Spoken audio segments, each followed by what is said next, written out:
దేవుని నామ స్తోత్రాలు మీ అందరికి వందనాలు. దేవుని మాటలు విన్నాం కొద్దిసేపు శ్రద్ధగా. యోహాను దూతలు వెళ్ళిన తర్వాత ఆయన యోహాను గూర్చి జనసమూహానికి చెబుతున్నాడు అన్నమాట. ఇలాగూ చెప్పసాగాను, మీరేమి చూసుటకు అరణ్యంలోనికి వెళితిరి? ఏం చూసుటకు అరణ్యంలోకి వెళ్తిరి? గాలిని కదలుస్తున్న రెల్లున మరేమి చూడ వెళితిరని? సన్నపు బట్టలు నారబట్టలు ధరించుకున్న వాడిన అని దేవుడు అడుగుతున్నాడు.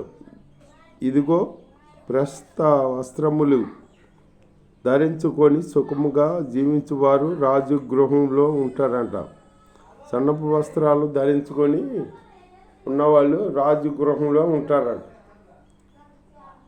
అయితే మరేమి చూడవెళితిరి? ప్రవర్తన.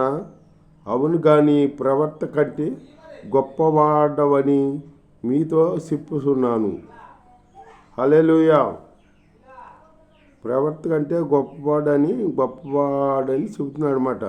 ఇదిగో నేను ఆయన దూతను నీకు ముందుగా పంపుతున్నాను అని దూతను ముందుగా పంపుతున్నాను అని చెబుతున్నాడు. అతడు నీ ముందర నీ మార్గము సిద్ధపరుచును. అంటే యోహాను యేసు అయ్యే మార్గాన్ని సిద్ధపడతాకు మొదటగా వచ్చాడనమాట. యేసు ప్రభు కన్నా ముందు పుట్టాడనమాట. 6 నెలల ముందు పుట్టాడు. యేసు త్రోవలు సరిచేత్తకి ఆయన బాప్టిజం ఇచ్చాడు. యోహాను బాప్టిజం ఇచ్చాడు అన్నమాట. అని ఎవరిని గూర్చి వ్రాయబడినో అతడే యోహాను. స్త్రీలు కనిన వారిలో యోహాను కంటే గొప్పవాడు ఎవడు లేడు. స్త్రీలు కనిన వారిలో యోహాను కంటే గొప్పవాడు ఎవడు లేడంట. మరి ప్రభు మార్గం సరళం చేస్తున్నాడు కదా, అది గొప్ప పని. దేవుడికి మార్గాలు సరళం చేస్తే దేవుడు సేవ చేసేవాడు గొప్పవాడే. మరి ఎప్పటికీ దేవుడు మార్గాలు మనం దేవుణ్ణి అనుసరించుకుని దేవుడి కార్యాలు చేస్తూ జీవించాలి. మనం అలా జీవించాలన్నమాట. స్త్రీలు కన్న వారిలో యోహాను కంటే గొప్పవాడు లేడు. ఆయనను దేవుని రాజ్యములో అల్పులైన వాడు అతని కంటే గొప్పవాడని మీతో చెప్పుతున్నాను. దేవుడి రాజ్యంలో అల్పులుగా ఉంటారు కదా, అన్నీ తగ్గించుకుని అల్పులుగా ఉంటారు కదా, వాళ్ళు గొప్పవాళ్ళు అంట. అన్నీ తగ్గించుకుని అల్పులుగా ఉంటారు చూడు, వాళ్ళు గొప్పవాడు. మాకున్న దాన్ని కాళ్ళు ఎగరేసేవాళ్ళు కాదు. ఏమి అన్నీ తగ్గించుకుని ఉంటాడు చూడు, అతను గొప్పవాడు. దేవుడిలో అన్ని తగ్గించుకొని ఉండాలి మనం. అంతేగాని నాకు ఉంది అని కాలు ఎగరేసావు అనుకో, నీకు ఉన్నదంతా ఏమో పోద్దంతా. నువ్వు తగ్గించుకోవాలి. ఎంత తగ్గించుకుంటావో అంత హెచ్చించబడతావు. నువ్వు హెచ్చించబడే వాళ్ళు తగ్గించబడిన వాళ్ళు హెచ్చించబడతాడు అని ఉంది వాక్యం. దేవుడు నువ్వు తగ్గించుకోవాలి. హెచ్చించుకున్నావు అనుకో తగ్గించబడతావు. ప్రజలందరూ సుంకరులను యోహాను బోధ విని అతడిచ్చిన బాప్టిసము పొందిన వారై దేవుడు న్యాయవంతుడని ఒప్పుకొనిరి. అతనిచ్చిన బాప్టిసం పొంది దేవుడు గొప్పవాడని ఒప్పుకున్నారంట. పరిసయ్యులను ధర్మశాస్త్రోపదేశకులను అతని చేత బాప్టిసం పొందక తమ విషయమైన దేవుని సంకల్పమును నిరాకరించారంట. దేవుని సంకల్పను నిరాకరించారంట. ఇల్లు అలా పరిసయ్యులు నిరాకరించాడు. దేవుని స్తోత్రం. హల్లెలూయా. కాబట్టి ఈ తరము మనుషులను నేను దేనితో పోల్చుదు? వారు దేనిని పోలి ఉన్నారు? సంత వీధులలో కూర్చుని ఉండి మీకు పిల్లన గ్రోబి ఊదితిమి కానీ మీరు నాట్యమాడనైతిరి,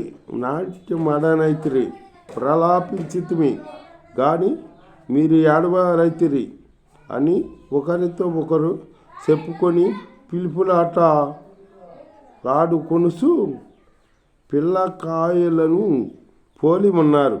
అంటే పిల్లకాయలను పోలి ఉన్నారంట వాళ్ళు. అంటే నేను భక్తి ఎక్కువ చేస్తున్నాను, నేను ఆది చేస్తున్నాను, ఈ చేస్తున్నాను అన్న వల్ల మనం ఎందుకు పనికిరాం? మనం పిల్లకాయలతో సమానం, పిల్లలతో సమానం. అట్లా అనుకో. వాడు తగ్గించుకున్నవాడే అతను పెద్దోడు భక్తులు. మనం ఎచ్చుకుని నాకు అవి ఉన్నాయి ఇవి ఉన్నాయి, నేను భక్తి చేస్తున్నాను, నాకు ఇలాగే ఎవరు భక్తి చేతలేదు అనుకున్నామనుకో, మనం చిన్నపిల్లలతో సమానమే అని చెబుతున్నాడు దేవుడు. అట్లా అనుకోవద్దు మనం. బాప్టిసము ఇచ్చి యోహాను రొట్టె తిని ద్రాక్ష రసము తాగక వచ్చాను గనుక వీడు దెయ్యములు పట్టిన వాడని మీరు అనుస్తున్నారు. రొట్టె తిని ద్రాక్ష రసం తాగక యోహాను వచ్చాడని ఉన్నాడని దెయ్యములు పట్టిన వాడని అన్నారు. మనిషి కుమారుడు తినుసు తాగుతూ ఉంటే ఆయన్నేమో తిండిపోతన్నారు. తింటూ తాగుతూ ఉంటుంటే వస్తుంటే గనుక మీరు ఇదిగో వీడు తిండిపోతని మద్యపాని అని సుంకర్లకును పాపులకును స్నేహితుడు అని అనుసున్నారు.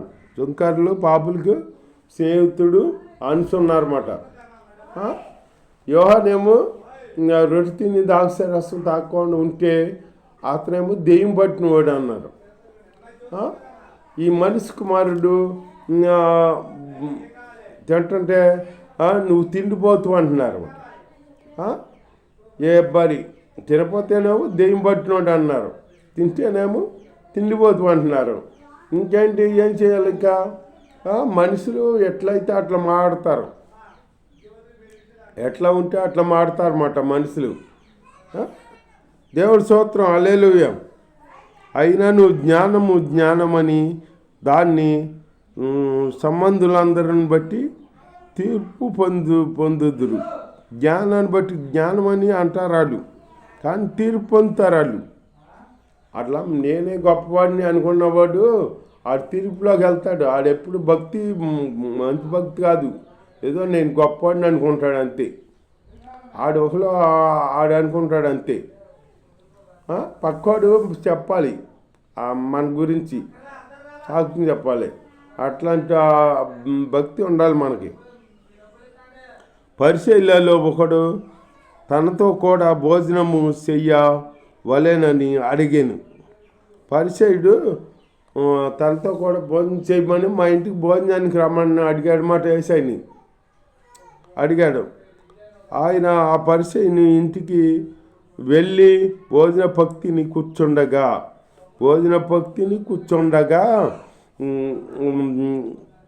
వెళ్ళి ఆ ఊరిలో ఉన్న పాపాత్మురాలైన ఒక స్త్రీ ఉందంట.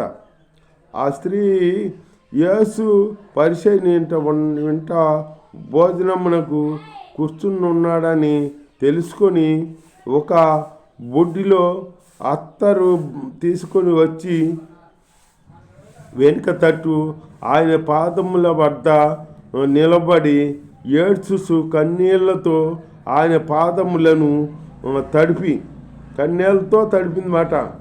పాదాలు తల వెంట్రుకలతో తుడిచి ఆయన పాదములను ముద్దు పెట్టుకుని ఆ అత్తరు వాటికి పూసాను. పాదంలోను ముద్దు పెట్టుకుని ఆ అత్తర పాదాలకు పూసిందన్నమాట. దేవుడి స్తోత్రం. పూసింది. అప్పుడు వెనుక దేవుడి స్తోత్రం, హల్లెలూయా. పరిసయ్యుడు చూశాడనమాట. చూసి ఈయన ప్రవర్త అయిన ఎడల తను కొనిన స్త్రీ ఈ స్త్రీ ఎవరితో తెలుసుకునేవాడు కదా, ఎటువంటితో తెలుసుకునేవాడు కదా అని అంటున్నాడు. ఈమెన ప్రవర్తని నేను భోజనానికి పిలిచాను, ఇతను ప్రవర్త అయితే ఆవిడ ఎటువంటితో తెలుసుకునేవాడు కదా, నేను ఎందుకు పిలిచాను ఇతను భోజనానికి, నేను ప్రవర్తని పిలిచాను. ప్రవర్త అయితే ఆ స్త్రీ ఎటువంటితో ఇతను తెలుసుకుంటాడు కదా, అతను పాపాత్మురాలని స్త్రీ, ఆ పాపాత్మురాలని దగ్గర రానిచ్చాడేంటి, కాలు పట్టుకొని ఇచ్చాడేంటి అన్నట్టుగా చూస్తున్నాడు ఇతను. ఆ ఆలోచన దేవుడు ఎరిగాడు. ఆలోచన కాడ ఎరిగిన దేవుడు మన దేవుడు. అప్పుడు యేసు అప్పు ఇచ్చు ఒకనికి 2 రుణస్తులు ఉండిరి. వారిలో ఒకడు 500 దేనారములు, మరి ఒకడు 50 దేనారములు అచ్చి ఉండిరి. ఆ అప్పు తీసుకుంటకు వారి వద్ద ఏమీయూ లేకపోయాను గనుక ఆ అప్పు తీర్చుటకు వాళ్ళ దగ్గర ఏమీ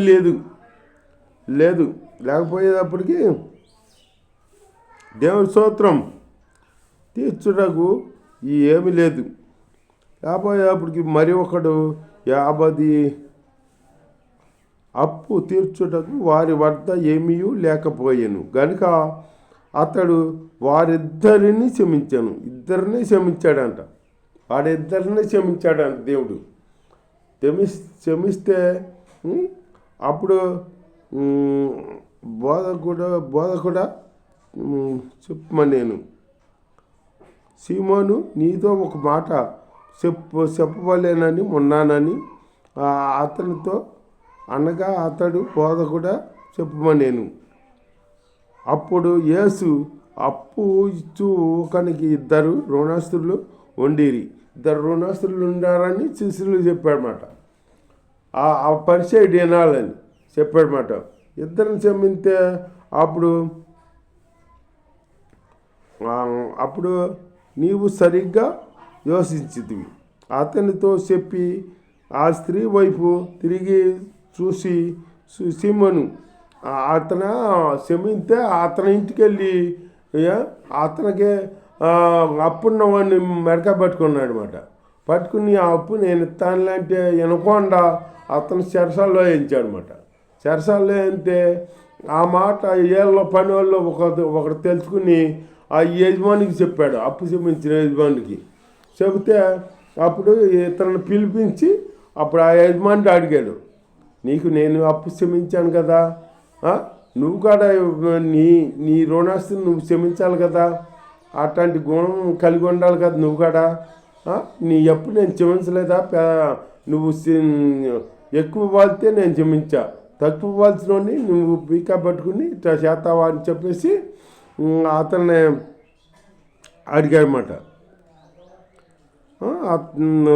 2 రుణస్తులు ఉండిరి. హల్లెలూయా. సీమోనుతో ఇట్లా నేను, ఈ స్త్రీ చూస్తున్నవే, నీవు నీ ఇంట్లోనికి రాగా నీవు నా పాదములకు నీళ్లు ఇయ్యలేదంట. ఈ స్త్రీ కన్నీళ్లతో నా పాదములను తడిపి తన తల వెంట్రుకలతో తుడిచాను. నీవు నన్ను ముద్దు పెట్టుకొనలేదు, కానీ నేను లోపలికి అప్పటి నుండి ఈమె నా పాదములు ముద్దు పెట్టుకునుట మానలేదు. నీవు నూనెతో నా తల అంటలేదు, కానీ ఈమె నా పాదములకు అత్తరు పూసాను. ఈమె విస్తారంగా ప్రేమించింది కనుక ఈమె యొక్క విస్తారమైన పాపములు క్షమించబడినాయని నీతో చెప్పుతున్నానని, ఎవరిని కొంచెముగా క్షమించునో వాడు కొంచెముగా ప్రేమించునని చెప్పి నీ పాపములు క్షమించిన ఉన్నావని ఆమెతో అనేను. అప్పుడు ఆమెతో కూడా భోజన భక్తిని కూర్చున్నవారు పాపములు క్షమించుస్తున్న ఎవడని చెప్పుకున్నారన్నమాట. పాపలు క్షమిస్తాకి ఇతడు ఎవడని చెప్పుకున్నాడట. పాపలు క్షమిస్తాకి యేసయ్యకి అధికారం ఉంది. మనం దేశాన్ని నమ్మకంగా ఫాలో అవుతూ జీవిద్దాం. ఈ దేవుడి వాక్కు దీవించుగాక.